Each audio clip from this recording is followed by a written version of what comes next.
오늘 교회에 나와서 함께 예배를 드리는 저와 여러분들 가운데 하나님의 은혜와 축복이 함께 하시기를 주님의 이름으로 축원합니다.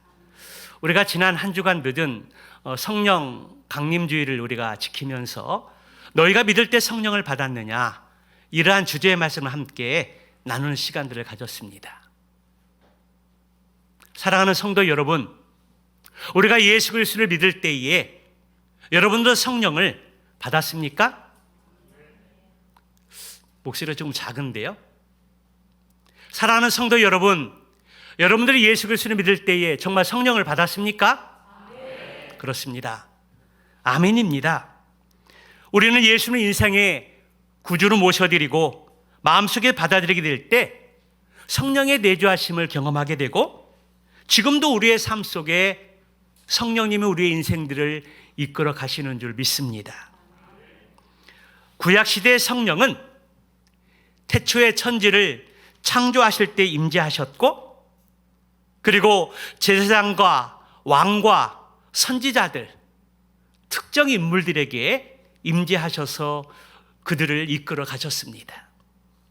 그러나 신약시대에는 주님의 탄생부터 시작해서 승천하실 때뿐만 아니라 그 이후에 성령님은 모든 믿는 자들에게 임하셔서 죄인된 우리를 구원해 주시고, 그리고 주 안에서 풍성한 삶을 살 수 있도록 이끌어 주셨다라는 것입니다.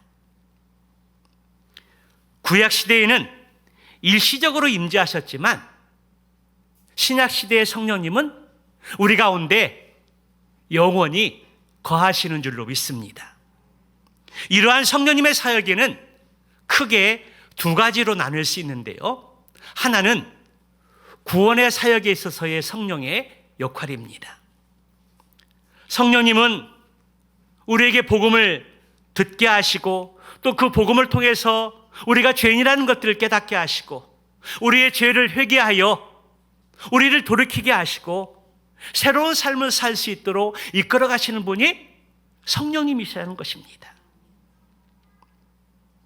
그래서 우리가 그 성령님을 통해서 주님을 믿게 되고, 그리고 우리가 주님을 주님이라 고백하게 되고, 그리고 하나님을 아빠 아버지라 부를 수 있도록 우리를 이끌어 주시는 분이십니다.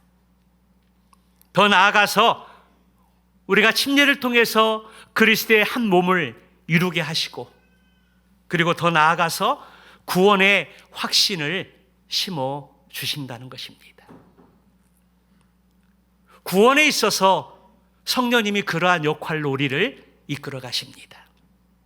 또 하나는 성령의 충만함입니다. 여기 성령의 충만함이라고 말하는 것은 성령의 역사를 말하는 것으로서 계속적으로 또 반복해서 끊임없이 죄의 자백과 기도와 사모함을 통해서 우리가 성령의 충만한 은혜를 경험할 수 있게 됩니다.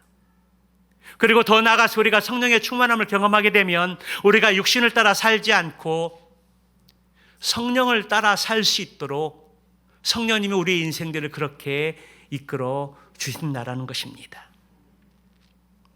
그렇다면 여러분, 성령으로 충만한 삶이라는 것이 무엇일까요?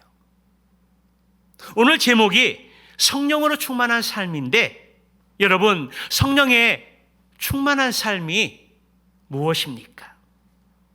여기 성령으로 충만한 삶이라는 것은 우리가 성령을 받는다고 하는 것과는 조금 다른 의미를 가지고 있습니다. 우리가 성령을 받는다고 말할 때에 이 성령을 받는다라는 말은 믿는다는 말이고요, 우리가 거듭난다는 의미와 같은 말입니다. 그러나 성령의 충만함이라는 것은 그런 것이 아니라는 것입니다. 또한 우리가 믿을 때 성령의 내주하심을 경험하게 되고 성령의 침례나 성령의 인치심을 받는다는 것과도 다른 말이라는 것입니다. 영원히 죄와 허물에서 거듭나고 그 속에서 성령이 계심으로 인해서 우리가 하나님의 자녀로 인치심을 받고 성령이 우리 가운데 내주에 계심이 바로 성령을 받았다고 하는 말입니다. 그러나 성령의 충만이라는 말은 또 다른 의미를 가지고 있습니다. 그렇다면 여러분, 성령의 충만함이라는 것은 어떤 말일까요? 여기 충만이라는 이 말은 지배를 받는다는 말입니다. 성령의 인도하심을 받는다는 말입니다. 우리가 구원받기 전에, 우리가 성령의 내주하심을 경험하기 전에 우리의 인생의 주도권은 우리 자신에게 있었습니다. 내 삶이 우리의 인생을 마음대로 운전하고 다닐 수 있었다는 것입니다. 그러나 우리가 예수님을 구주로 믿고 성령의 내주하심을 통해서 우리가 성령의 충만한 삶을 살게 될 때에 우리의 인생의 주권이 나로부터 우리 주님께로 우임되어지고 이양되어지는 것을 의미하는 것입니다. 그리고 성령님이 나를 온전히 지배해서 이끌어가는 상태, 이 상태를 이끌어서 우리는 성령의 충만함이라고 그렇게 말하는 것입니다. 어떤 사람들은 성령의 충만함을 오해해서 예언을 하고 또 방언을 하고 그리고 병 고치는 능력이 나타날 때 성령의 충만이라고 그렇게 이야기하는데, 그러한 요소들은 성령님께서 주시는 은사의 한 부분이지 성령의 충만함은 아니라는 것입니다. 우리가 지난주에 고린도서 12장의 말씀을 통해서 성령에 나타나는 은사들에 대해서 말씀을 나눴습니다. 예언과 방언과 병 고치는 능력과 방언을 통역하는 것과 영분별하는 것, 이러한 것들은 성령의 은사의 부분이지 성령 충만한 것과는 구분이 되어지는 것입니다. 성령의 충만함은 그 모든 것보다 훨씬 초월하는 것이라고 할 수 있습니다. 헬라어 원전에 보게 되니까 이 성령의 충만을 받으라는 이 말은 계속적으로 성령의 충만함을 받으라는 표현으로서 그리스도인의 삶의 방식을 말하는 것입니다. 그래서 지난주에 성령의 충만함을 받으라고 이야기할 때에 그것은 현재 진행형이라고 말씀을 드렸습니다. 오늘 우리가 성령의 충만을 했다가도 내일 성령 충만한 것을 보장할 수 없다는 것입니다.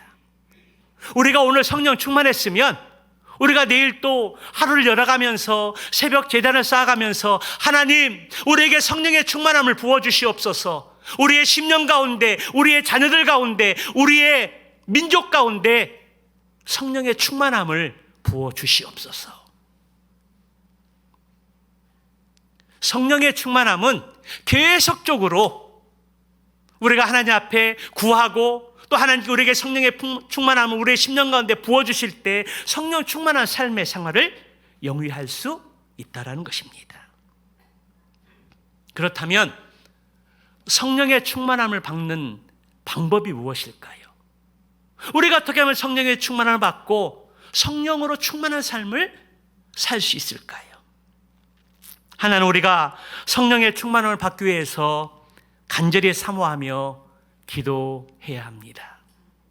예수님께서 승천하시기 전에 예루살렘을 떠나지 말고 아버지께서 약속하신 것을 기대하라고 말씀했습니다. 아버지에게 약속하신 것이 무엇입니까? 그것이 바로 성령입니다. 우리 예수님께서 승천하시고 성령님을 보내주시겠다고 말씀하셨습니다. 성령이 우리 가운데 오시게 될 때에 성령을 통해서 우리는 유익한 삶을 살 수 있다라고 주님이 약속해 주셨습니다.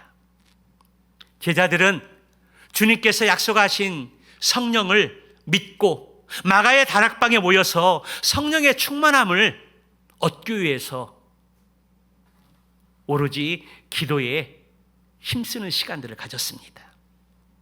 그리고 오순절날이 되게 되었을 때에 그때 갑자기 세찬 바람과 같은 소리가 하늘로부터 임했습니다. 기도하던 그 자리에 성령의 임재함이 충만했다라는 것입니다. 그래서 사도행전 2장 4절의 말씀에 기록에 보니까 그들이 다 성령의 충만함을 받고 성령이 말하게 하심을 따라 다른 언어로 말하기 시작하니라. 120명의 제자들이 모이게 되었을 때에 여러 나라 지역에서 제자들이 모였습니다. 그때 성령의 인자하심을 통해서 방언을 말하기 시작하게 됐을 때에 그 말이 들려지고 또 복음을 전하는데 능력이 나타났던 것입니다. 그러므로 우리가 성령의 충만함을 받기 위해서는 우리도 성령의 충만함을 사모하고 한 마음이 되어서 힘써 기도하는 시간들을 가져야 한다는 것입니다.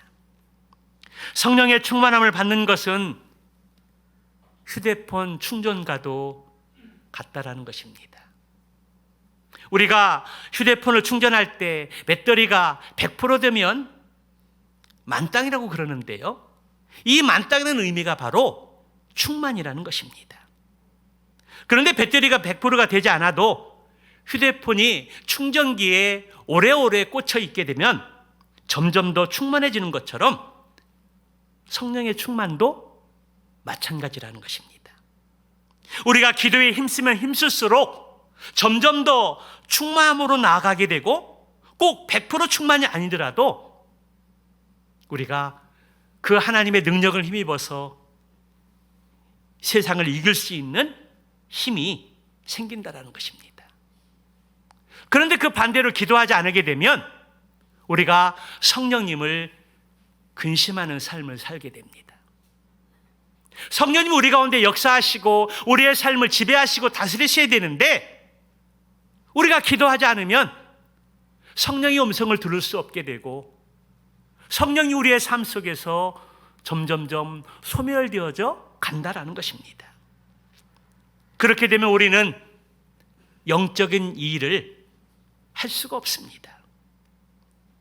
학교에 가서 공부할 수 있고 직장이나 사업장에 나가서 돈 벌 수 있고 그리고 다른 취미생활을 하는 등 육적인 일을 다 할 수 있습니다. 그러나 우리가 봉사하는 일이나 기도하는 일이나 한 영혼을 구원하는 그 일들에 있어서는 우리가 온전히 행할 수 없다는 것입니다. 그래서 꼭 100% 성령의 충만함이 아니더라도 50%만 넘기면 영적인 일을 하는 것에 그리 힘들지 않습니다. 그 50%의 충전 속에서 성령님이 그래도 역사하시기 때문입니다. 그러나 100% 충전된 상태에서 성령이 충만하면 우리는 영적인 일을 하는 데 있어서 그만큼 더 유익함을 경험할 수 있고 열매로 그 은혜를 경험할 수 있게 된다는 것입니다. 그러므로 우리는 기도에 힘쓰므로써 성령의 충만한 은혜를 경험할 수 있습니다. 또 하나는 말씀에 순종하며 살아갈 때 우리가 성령의 충만함을 경험해야 되고 누릴 수 있다는 것입니다. 오순절날 성령의 충만을 받은 제자들이 이제 권능을 받고 이제 거리로 나아가서 예수 그리스도에 대해서 증거하는 그러한 시간들을 갖게 되었습니다. 그때 표적이 나타나고 베드로가 말씀을 증거할 때에 그 말씀을 듣고 성령의 감동하심을 통해서 마음에 찔리고 회개하는 역사가 일어났습니다. 그리고 베드로의 말씀을 듣고 한 번에 3,000명이 죽게 돌아오는 놀라운 일들이 일어났습니다. 제자들이 성령의 충만을 받고 복음을 증거하게 되었을 때에 예수 그리스도를 빌라도에게 넘기고 십자가에 못 박혀 죽게 했던 유대 종교 지도자들이 사도들의 권능을 보고 능력이 나타나는 것들을 보고 위기감을 갖게 되었다는 것입니다. 그래서 그들을 겁박하여 잡아서 감옥에 거두고 그들이 그에게 경고하고 겁박하는 말이 뭐냐면 이 시간 이후로 예수 그리스도의 이름으로 복음을 전하지 말라는 것입니다. 그렇게 겁박을 하고 풀어주게 되었습니다. 그런데 풀어주기 전에 베드로와 사도들이 어떻게 말합니까? 사도행전 5장 29절의 말씀에 보니까 베드로와 사도들이 대답하여 이르되 사람보다 하나님께 순종하는 것이 마땅하니라. 너희들의 말을 듣는 것보다 하나님의 말씀에 순종하는 것이 옳다라는 것입니다. 그리고 더 나아가서 41절 42절의 말씀에 보니까 사도들은 그 이름을 위하여 능욕받는 일에 합당한 자로 여기심을 기뻐하며 공의 앞에서 떠나가니라. 그리고 42절의 말씀에 그들이 날마다 성전에 있든지 집에 있든지 예수가 그리스도라는 사실들을 가르치고 전도하기를 그치지 아니하였다라고 성경은 그렇게 증언하고 있습니다. 여러분, 성령의 충만함을 받게 되면 성령의 권능을 잊게 되고 담대히 나아가서 복음을 증거할 때 그곳에서 능력이 나타나고 구원받는 사람들 죽게 더한다라는 것입니다. 그래서 우리가 성령의 충만함을 더내는 것이 우리의 삶 가운데 얼마나 필요한지 모릅니다. 오늘 본문의 말씀을 보게 되면 18절의 말씀을 통해서 술 취하지 말라 이는 방탕한 것이니 오직 성령으로 충만함을 받으라. 오늘 18절의 말씀에 보니까 술 취함과 성령의 충만함을 대조해서 우리에게 비교해 주고 있습니다. 술 취함의 모습이 어떤 모습이고 성령 충만함에 취한 모습이 어떤 모습인가를 우리에게 말씀해 주고 있다는 것입니다. 술 취함과 성령의 충만함은 유사성이 있습니다. 비슷한 부분이 있지만 또 차이점이 있다는 것입니다. 그리고 오늘 본문의 말씀을 통해 사도 바울이 강조하는 바가 무엇인가를 우리는 이해할 필요가 있다는 것입니다. 여기 술에 취하게 되면 사람들이 무엇의 영향을 받게 됩니까? 알코올의 영향을 받게 된다는 것입니다. 그러나 성령에 취하게 되면 그 사람은 성령의 지배를 받게 된다는 것입니다. 술 취한 사람은 알코올의 지배를 받게 되고 성령에 취한 사람은 성령의 지배를 받게 된다는 것입니다. 이런 부분에서 무엇의 지배를 받는 것은 비슷한 부분입니다. 그러나 술 취함은 방탕한 것을 의미하는 것이고요, 자신을 통제할 수 없는 상태를 가리키는 것입니다. 술 취하지 말라 이는 방탕한 것이니 자신을 통제할 수 없는 그런 상태에 이르게 된다는 것입니다. 그러나 반대로 성령의 충만함은 절제력을 잃지 않는다는 것입니다. 술 취하면 절제를 잃어버리고 방탕함과 통제할 수 없는 상태로 나아가게 된다는 것입니다. 그러나 성령에 취하면 성령의 충만함으로 성령의 충만한 상태가 되어지고 그리고 삶의 여러 가지 특징들이 나타나게 된다는 것입니다. 여러분, 성령으로 충만한 삶을 살게 되면 삶의 어떤 특징들이 나타나게 될까요? 첫째는 성령에 충만한 사람에 나타나는 특징은 찬양이라는 것입니다. 그것을 바로 19절에서 말씀하게 되는데요, 시와 찬송과 신령한 대로 서로 화답하며 너의 마음으로 주께 노래하며 찬송하며. 성령에 충만한 삶은 산을 옮길 만한 믿음이 아닙니다. 예언하는 능력도 아니라는 것입니다. 방언하고 병 고치는 능력도 아니라는 것입니다.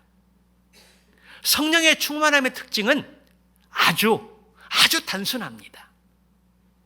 성령이 충만한 사람은 마음속에서 새 노래와 그리고 신령한 노래 등으로 찬송으로 충만한 마음으로 하나님을 높이고 경배하는 것, 그러한 것들로 드러나게 된다는 것입니다.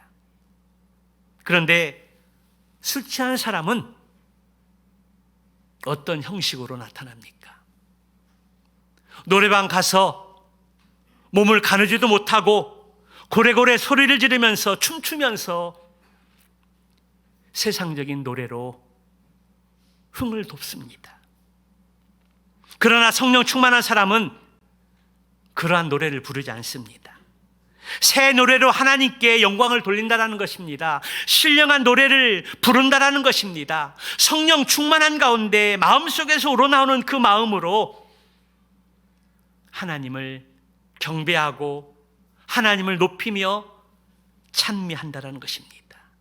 그러한 것들로 그 마음 가운데 가득하다라는 것입니다. 19절 하반절의 말씀에 보니까 너희의 마음으로 주께 노래하며 찬송하라고 그렇게 기록을 하고 있습니다. 이 말은 우리의 온 마음과 정성을 다해서 하나님을 찬양하며 예배하라는 의미를 가지고 있습니다. 우리가 올바른 예배를 드릴 때 성령 충만할 수 있고, 우리가 성령 충만할 때 또 영감 있는 찬양으로 하나님 앞에 경배할 수 있다는 것입니다. 찬송은 천국의 언어입니다. 오래전에 천국의 언어인 아멘에 대해서 말씀을 나누었는데요, 천국의 또 다른 언어는 찬송이라는 것입니다. 찬송함으로 하나님의 백성으로 이 세상을 힘있게 살아갈 수 있다는 것입니다. 그러기에 다윗은 시편 103편의 말씀을 통해서 노래하기를 내 영혼아 여호와를 송축하라, 내 속에 있는 것들아 다 그 송호를 송축하라, 그렇게 선포하고 있습니다. 마음속에 있는 그 모든 것들을 다 동원해서 여호와 하나님을 찬양하라고 말씀하고 있습니다. 또 시편 150편의 말씀을 보게 되면 모든 악기를 다 동원해서 여호와 하나님을 높여 찬양하라고 그렇게 말씀하고 있습니다. 입술만의 찬양이 아니라 있는 모든 악기를 다 동원하여 마음 깊은 곳에 우러러 나오는 그 마음으로 하나님을 찬양하고 그렇게 선포하고 있다는 것입니다. 찬양할 때 물론 정확한 음정과 박자뿐만 아니라 아름다운 음색과 감정의 표현이 필요할 때가 있습니다. 기술적인 발성과 호흡의 조절도 있어야 합니다.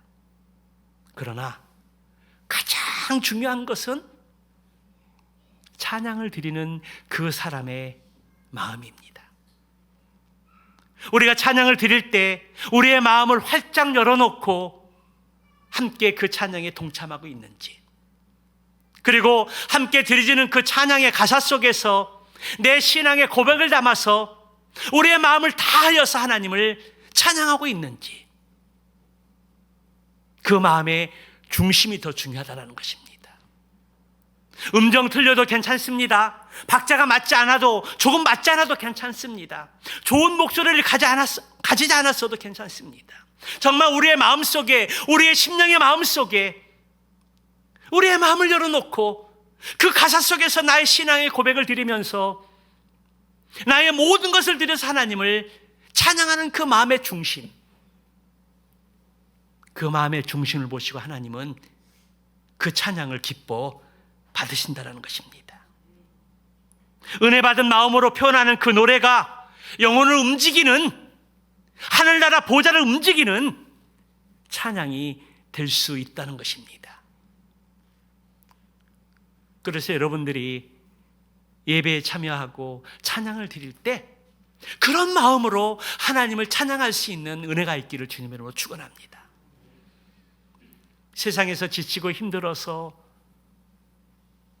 또 얼굴의 표정이 어두워서, 마음이 열리지 않아서 어렵게 억지로 찬양을 드리는 것이 아니라 우리가 비록 노래는 잘하지 못하더라도 우리의 마음의 모든 것을 들여서 마음의 중심으로 살아계신 하나님을 찬양하고 경배하고 높일 수 있는 저와 여러분들 되시기를 축복합니다. 사랑하는 성도 여러분, 요즘 세상의 일로 일들이 잘 풀리지 않아서 낙심 가운데 있으십니까? 하나님 앞에 찬양을 드릴 수 있기를 바랍니다. 그 찬양을 통해서 찬양 중에 거하시는 하나님의 위로를 경험할 수 있기를 주님의 이름으로 축복합니다. 사랑하는 성도 여러분, 병들어 고통 가운데 신음하는 영혼들이 있습니까? 하나님 앞에 나아가서 노래할 수 있기를 바랍니다. 그 노래 가운데 하나님의 치유와 회복의 은혜가 있을 줄로 믿습니다. 사랑하는 성도 여러분, 세상과 영적인 전쟁의 삶 속에서 승리의 삶을 살기를 간절히 소망하십니까? 찬양을 앞세우시기 바랍니다. 전쟁은 하나님께 속한 것입니다. 찬양을 앞세우고 나아갈 때에 하나님께서 우리에게 넉넉한 승리를 주실 줄 믿습니다. 마음으로 주께 노래하는 가운데, 하나님을 경배하고 찬양하는 그 삶 가운데, 우리 앞에 놓여있는 모든 인생의 어려운 문제 속에서, 기도의 제목 속에서 살아계신 하나님을 경험하고 승리를 누리고 경험할 수 있는 저와 여러분들 되시기를 주님의 이름으로 축원합니다. 두 번째로, 성령의 충만한 삶이라는 것은 감사하는 삶이라는 것입니다. 술 취한 사람은 욕하고 원망하고 불평하고 서로 다투기를 좋아합니다. 그러나 성령 충만한 사람은 그렇지 않습니다. 지금까지 지내온 그 모든 것들이 하나님의 은혜인 줄 알고 감사한다라는 것입니다. 우리가 지금까지 누리고 있는 많은 축복들이 우리 주 예수 그리스도로 말미암아 온 것임을 알고 하나님 아버지께 감사하는 생활을 한다라는 것입니다. 감사라는 것은 감사의 조건이 있을 때 하는 것만은 결코 아니라는 것입니다. 감사라는 것은 범사에 항상, 그럼에도 불구하고 그리 아니하실지라도 하나님 앞에 감사하는 것이 참된 감사의 삶의 모습이라는 것입니다. 침례신학대학교 성경민 교수님의 은혜의 찬양의 가사를 여러분들이 너무나 잘 알 것입니다. 우리가 코로나를 거치면서 하나님의 은혜를 경험하면서 그 은혜의 찬양을 많이 드렸는데요, 내가 누려왔던 모든 것들이, 내가 지나왔던 모든 시간이, 내가 걸어왔던 모든 순간이 당연한 것 아니라 하나님의 은혜였소. 아침 해가 뜨고 저녁에 노을, 봄의 꽃향기와 가을의 열매, 변하는 계절의 모든 순간이 당연한 것이 아니라 은혜였소. 내가 이 땅에 태어나 사는 것, 어린아이 시절과 지금까지 숨을 쉬고 살며 꿈을 꾸는 것, 당연한 것이 아니라 은혜였소. 내가 하나님의 자녀로 살며 오늘 찬양하고 예배하는 삶, 복음을 전할 수 있는 축복이 당연한 것이 아니라 은혜였소. 모든 것이 은혜, 은혜, 은혜, 한없는 은혜, 내 삶에 당연한 것 하나도 없었던 것들, 모든 것이 은혜였소. 그렇습니다. 성령 충만한 사람은 그 모든 것이 하나님의 은혜임을 알고, 그래서 하나님 앞에 감사의 삶을 살아간다는 것입니다. 그러나 술 취한 사람은 감사할 줄 모릅니다. 그저 불평하고 원망하고 남을 탓하기만 합니다. 그러나 성령으로 충만한 사람은 그럼에도 불구하고 내 삶의 어려운 문제들이 끊이지 않는다 할지라도 오직 하나님께 소망을 두고 하나님 앞에 감사하는 신앙의 삶을 사는 사람이라는 것입니다. 이것이 바로 성령 충만한 사람의 두 번째 특징입니다. 마지막 세 번째는 성령으로 충만한 삶은 피차 복종하는 삶입니다. 술 취한 사람은 고래고래 고함을 치르면서 지기 싫어하고 싸우기를 좋아합니다. 무조건 자기가 옳다라고 주장합니다. 이성을 잃어버리기 때문에 무엇이 옳고 그른지를 분간하지 못한다는 것입니다. 그러나 성령으로 충만한 사람은 더 이상 자기를 앞세우지 않습니다. 무엇을 선택할 때에 자신의 경험과 자신의 지식과 자신의 역량을 우선하지 않고 겸손히 하나님 앞에 나아가서 그분 앞에 기도하면서 하나님, 제가 무엇을 선택해야 됩니까? 라고 묻고 겸손히 하나님의 음성을 기다리는 사람입니다. 하나님의 뜻에 순종하고자 하는 그러한 자세를 갖는다라는 것입니다. 더 이상 자신을 주장하거나 고집하지 않는다는 것입니다. 그리고 다른 사람을 존중하고 세워가는 사람입니다. 불순종과 완고함에 제거된 사람이 바로 성령에 충만한 사람이라는 것입니다. 그래서 성령으로 충만한 사람은 다른 사람과의 관계의 회복을 위해서 노력하는 사람입니다. 오늘 본문의 말씀을 통해서 술 취하지 말라, 이는 방탕한 것이니 오직 성령으로 충만함을 받으라.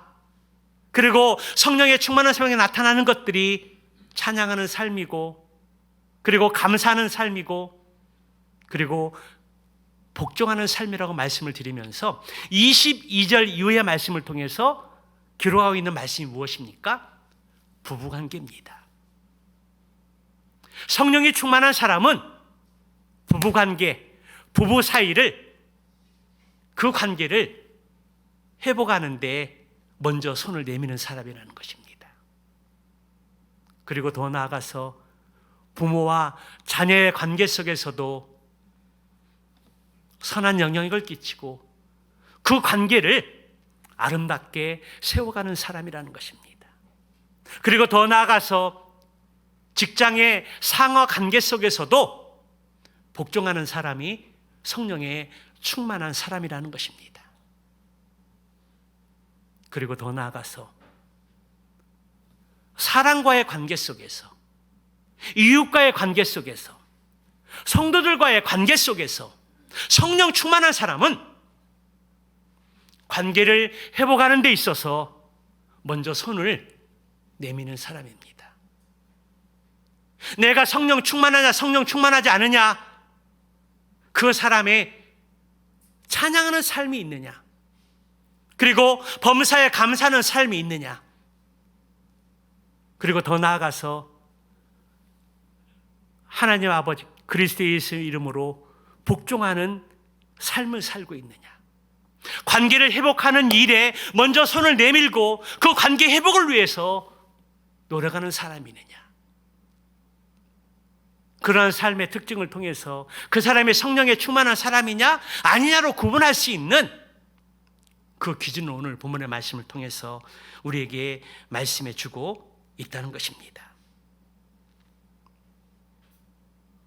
이렇게 관계가 회복될 수 있는 이유가 있다면 우리는 더 이상 우리의 자신의 고집과 아집에 사로잡혀 있지 않고 언제나 하나님의 뜻에, 또 하나님의 말씀에, 그것도 진리의 말씀에 대해서 항상 열린 마음을 가지고 순종하는 삶을 살려고 애쓰는 사람이기 때문입니다.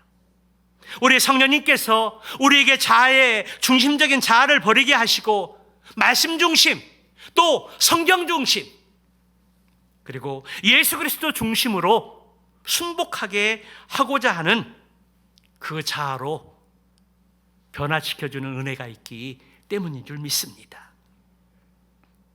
우리가 십자가 앞에 나올 때에 그토록 자기중심적이고 이기적이며 부패했던 그런 본성들이 이제 그 모든 것들을 십자가에 못 박고 죄의 세로부터 자유함을 얻고 해방되었습니다.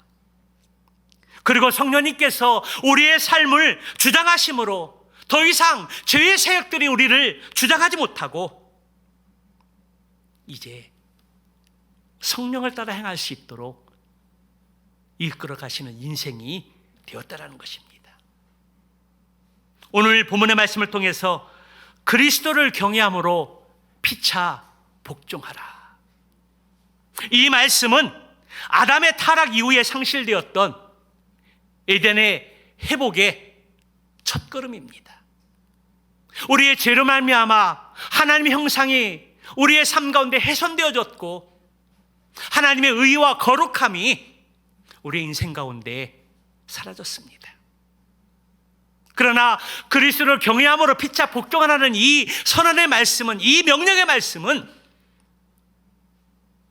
아담과 하와의 불순종으로 말미암아 하나님의 형상이 훼손되어지고 에덴 동산에 떠나게 되었던 우리의 비참한 인생이 다시 에덴 동산을 회복하는 첫걸음이 되어졌다는 것입니다. 그렇습니다. 성령의 충만함은 천국에서 경험하게 될 놀라운 평안의 축복을 이 세상에서 경험하게 되는 첫 출발이라 할 수 있습니다. 어떠한 상황 속에서도 그럼에도 불구하고 성령의 충만함으로 우리가 기쁨과 평강 가운데 거할 수 있다는 것입니다. 바울은 이 비밀을 알았고 그래서 차디찬 로마 감옥에서 이 기쁨을 누릴 수 있었습니다. 로마 감옥에서 이러한 기쁨과 은혜를 누리게 된 사도 바울은 이제 에베소 교회에게 편지를 보내면서 술 취하지 말라, 이는 방탕한 것이니 오직 성령으로 충만함을 받으라. 그리고 찬양의 삶과 감사의 삶과 그리스도를 경외함으로 피차 복종하는 삶을 통해서 진정한 그리스도의 삶을 누리고 나누고 전하라고 그렇게 말씀하고 있습니다. 주님이 오실 날이 멀지 않은 이때에 우리는 하나님의 뜻을 분별하고 행하려면 성령으로 충만해야 합니다. 오늘 말씀을 통해서 우리가 성령에 충만할 수 있는 비결이 뭐라고 말씀했습니까? 우리가 기도에 사모하는 가운데 기도에 힘쓰는 삶입니다.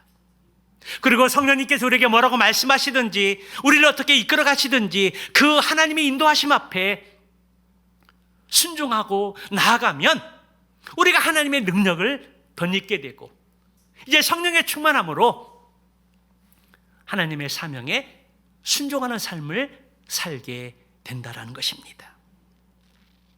그러기 위해서 우리는 더욱더 찬양과 또 감사와 그리스도를 경험으로 피차 복종하는 믿음의 삶을 통해서 성령의 충만함이 나타나고 우리의 삶이 하나님을 기쁘시게 하는 그 일에, 하나님을 영화롭게 하는 일에, 우리의 삶의 인생의 목적이 하나님께 영광 돌리는 그 일들에 초점이 맞춰지는 우리의 신앙의 삶이 되시기를 주님의 이름으로 축원합니다.